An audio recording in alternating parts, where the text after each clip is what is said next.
आचार्य सम्राट, मेरे आराध्य गुरुदेव, मेरे परम वंदनीय गुरुदेव और मेरे भव निस्तारक गुरुदेव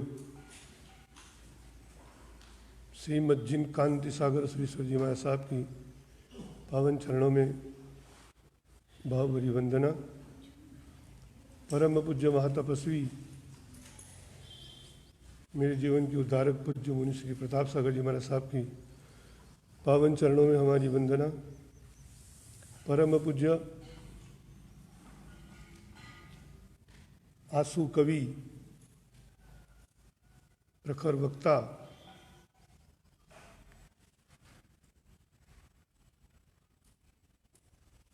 ज्योतिष आदि कई विषयों के व्याख्याता, खर्तरगच्छाधिपति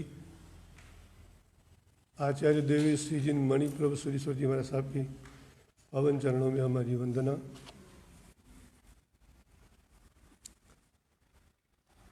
चातुर्मास का पावन काल गतिमान है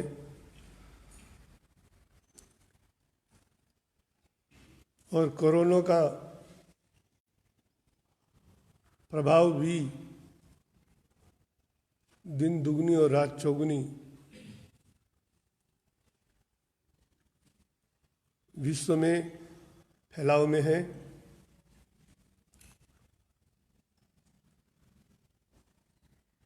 और इस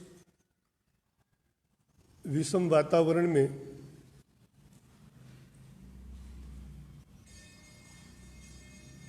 एक अद्भुत चिंतन करने का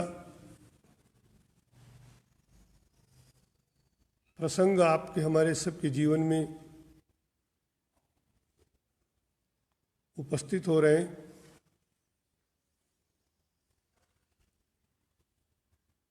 इस चातुर्मास के दौरान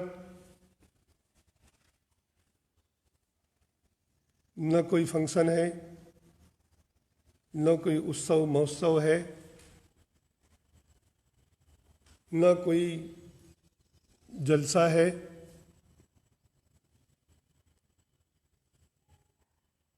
ऐसा चातुर्मास जो अपने आप में पहली बार आपके हमारे सबके जीवन में देखने को मिल रहा है। और इस चातुर्मास में सबसे महत्वपूर्ण जो बात है वो हमें अभी चिंतन करना है कि हमने अपने जीवन में क्या खोया है और क्या पाया है।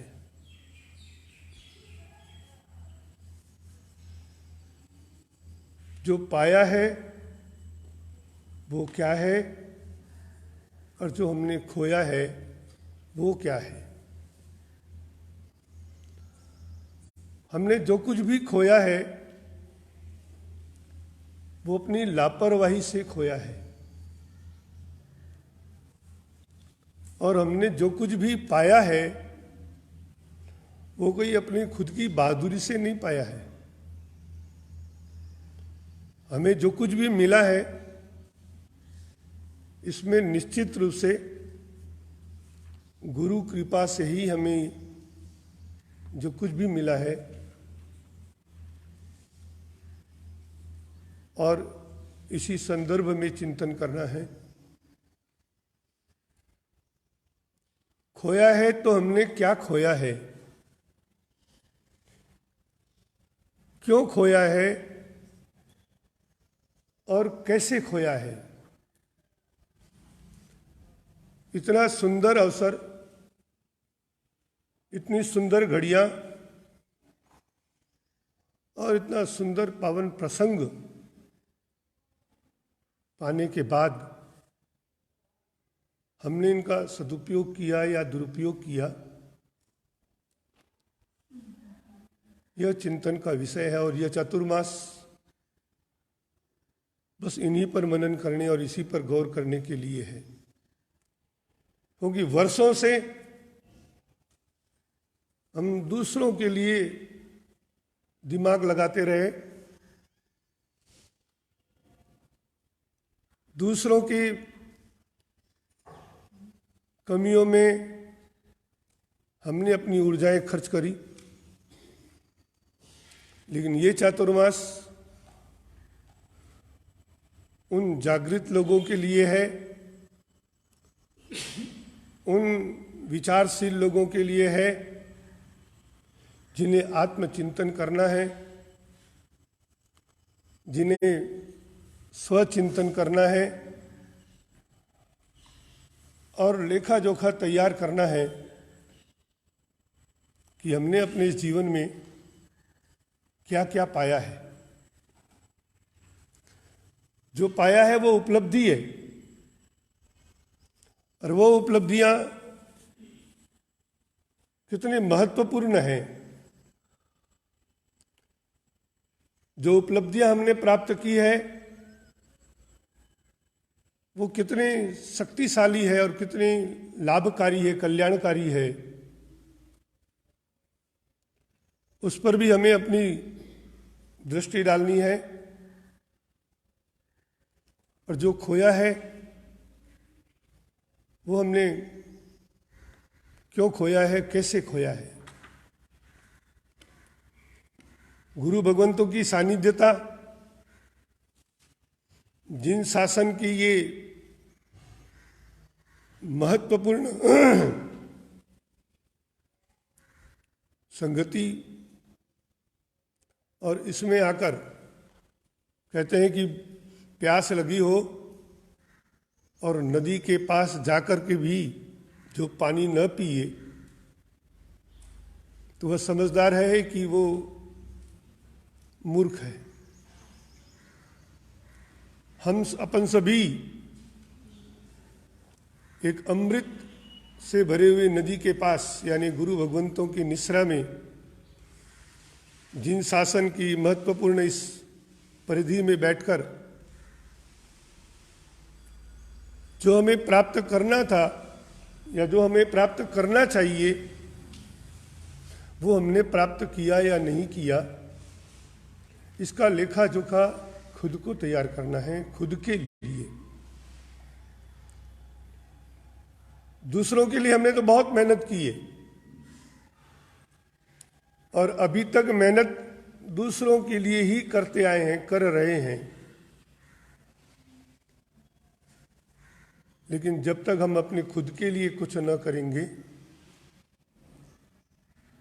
तब तक हमारे जीवन की सार्थकता सिद्ध नहीं होगी। इसलिए चिंतन मंथन करना है कि हमने क्या खोया है, क्या पाया है। ये बड़े महत्वपूर्ण सूत्र है, बड़े महत्वपूर्ण बात है। और जब हम इस विचारधारा में जुड़ेंगे, जब हम इस चिंतन में जुड़ेंगे तो हमें बहुत कुछ बातें, बहुत कुछ रहस्य, बहुत कुछ तथ्य का बोध होगा और साथ साथ हमारे जीवन की उन्नति, तरक्की, आत्मा के उद्धार की बहुत सारे संदर्भ प्रकट होंगे। और यह एकांत में बैठ करके चिंतन मनन करने का विषय है। जब भी हमें समय मिले और एकांत में बैठ करके बड़े सहजता से और बड़ी धैर्यता से और बड़ी गंभीरता से चिंतन करना है। और मैं तो ये भी कहता हूं कि ये जो चातुर्मास यहाँ हो रहा है, इस चातुर्मास के दौरान अपन सभी को अपने जीवन का लेखा जोखा तैयार करना है। उस लेखा जोखा में हमारी स्थिति कैसी है, हम किस पायदान पे खड़े हैं और हमारे में क्या क्षमता है, और उस क्षमता को बढ़ाने में हमें किनका आश्रय लेना चाहिए कि जिनके आश्रय में जाने से हमारे अंदर का सोया हुआ शेर जागे।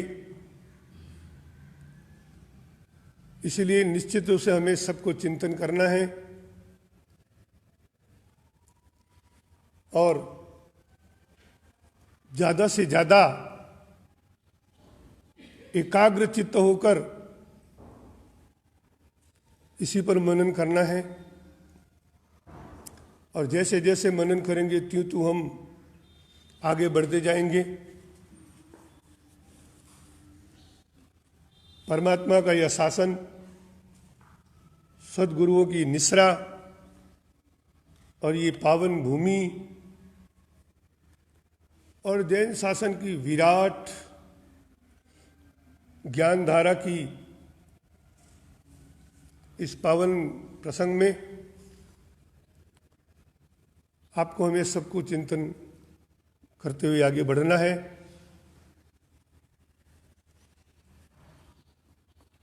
क्योंकि क्या खोया और क्या पाया, जब बात पर मनन करते हैं तब आत्मचिंतन करने का प्रसंग उपस्थित होता है। और जब व्यक्ति आत्मचिंतन करने लगता है तब निश्चित रूप से वो अपनी कमियां, अपनी कमजोरियां, अपनी गलतियां या अपनी त्रुटियां, अपनी भूल का उसे बोध होता है। और जब उसे इस बात का बोध हो जाता है या ये बोध प्राप्त कर लेता है तो निश्चित रूप से वो आत्मा अच्छे मार्ग में और अच्छी प्रगति की ओर बढ़ जाता है। हमेशा अपनी गलतियां देखना, अपनी कमजोरियों को समझना, यह आत्मचिंतन का एक सुंदर प्रक्रिया है। और जब जब भी हमने अपनी गलतियां देखने का प्रयास किया और उन गलतियों को समझने का प्रयास किया तो मन हल्का और भाव में बड़ी आनंदता का अनुभव होता है। क्योंकि गलतियों को समझना,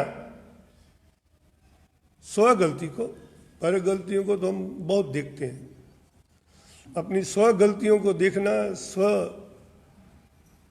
गलतियों पर मनन करना एक साधक का काम है। और जो साधक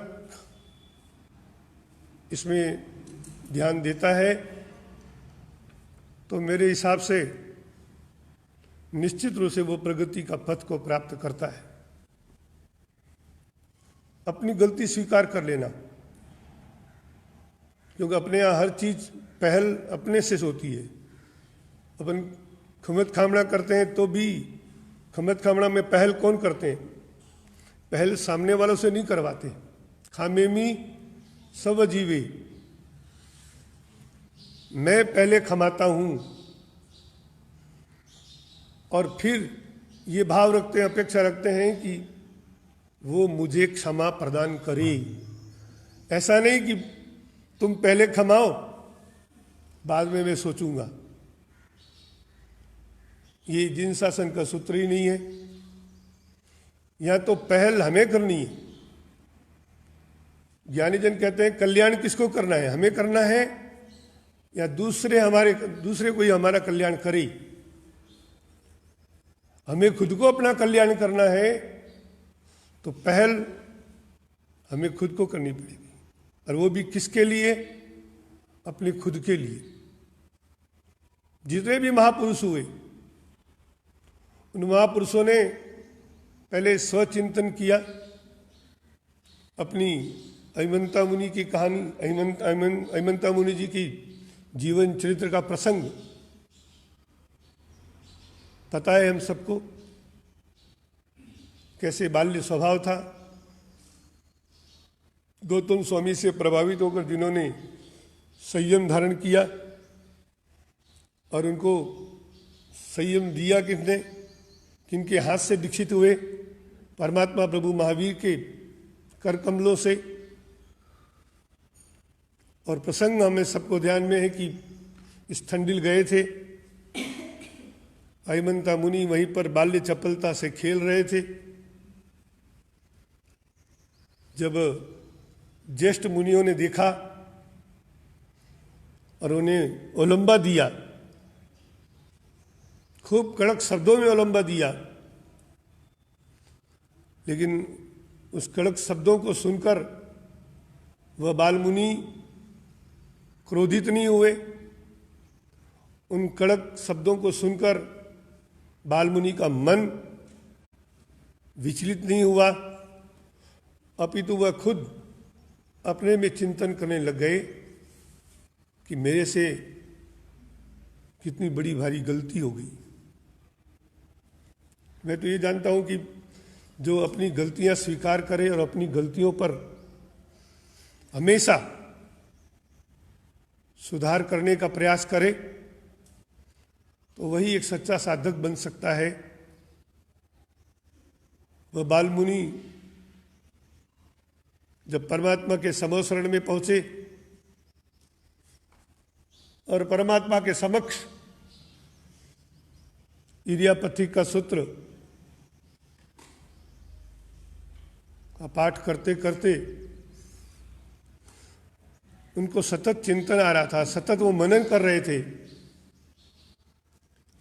और इधर उनके बड़े मुनिजन परमात्मा से शिकायत कर रहे थे।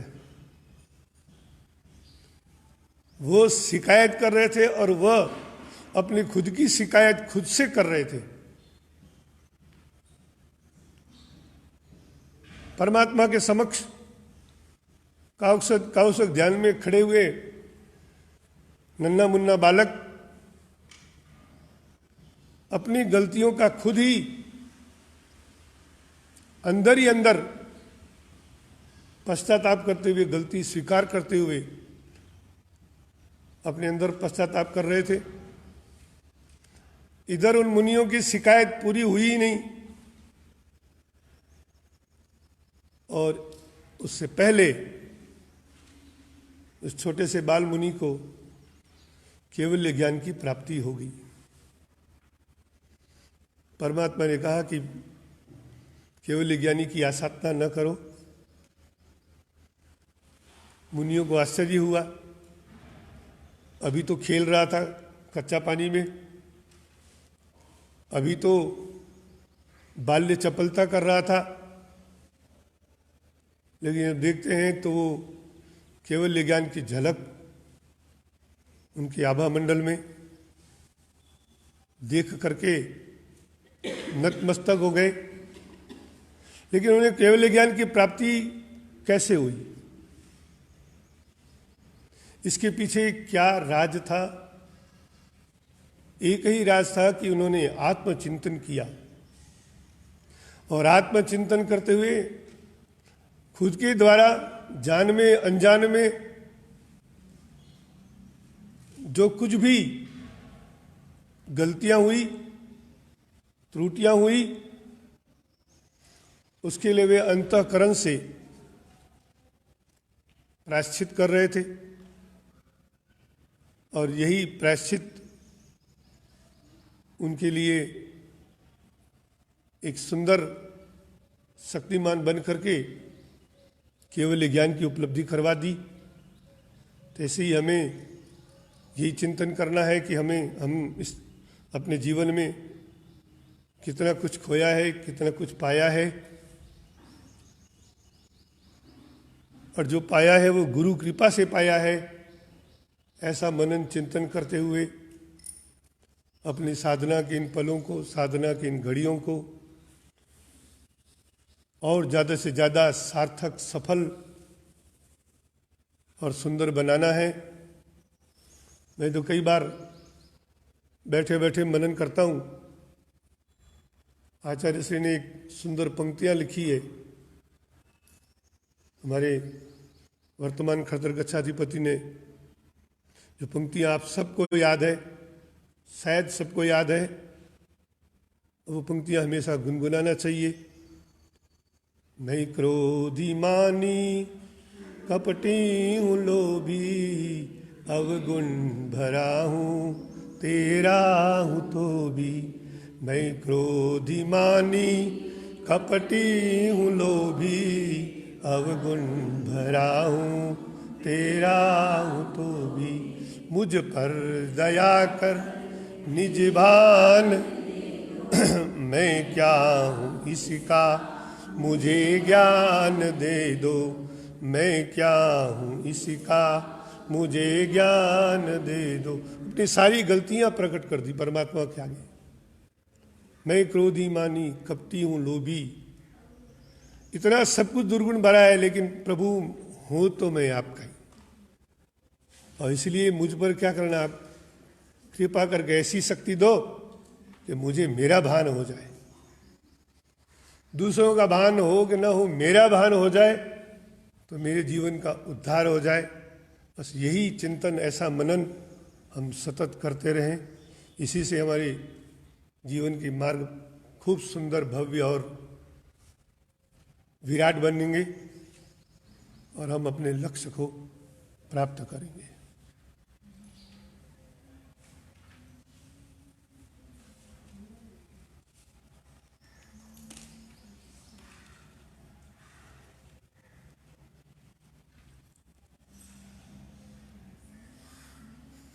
मंगल प्रार्थना।